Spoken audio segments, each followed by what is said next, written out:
तख्ता पलट तालिबान में हुआ है, लेकिन उसके साइड इफेक्ट यूपी की सियासत में देखने को मिल रहे हैं। देश के सबसे बड़े सूबे उत्तर प्रदेश की राजनीति तालिबान की एंट्री से गरमाई हुई है। इसे चुनाव से पहले की सियासत से जोड़कर देखा जा रहा है।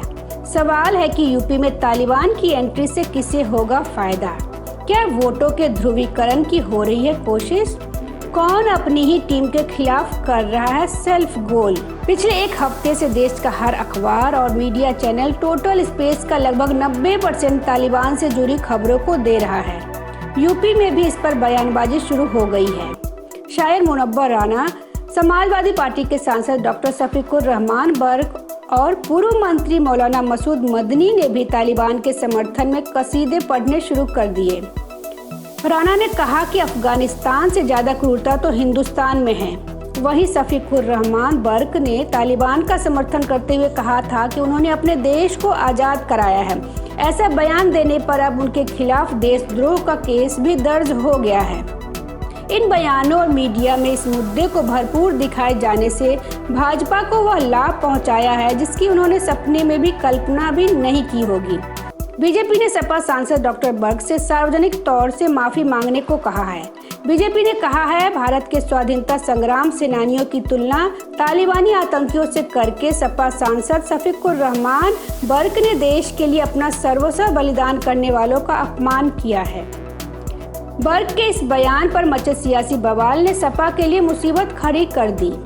हालांकि बर्क ने बाद में सफाई देकर कहा कि वो तालिबान समर्थक नहीं है, लेकिन तब तक देर हो चुकी थी। बीजेपी ने कहा कि तुष्टीकरण की राजनीति करने वाली सपा में कुछ भी हो सकता है। सवाल है कि यूपी की सियासत में तालिबान की एंट्री क्यों हुई और ऐसे बयानों से किसे फायदा होने वाला है? दरअसल इसे ध्रुवीकरण की सियासत से जोड़कर देखा जा रहा है।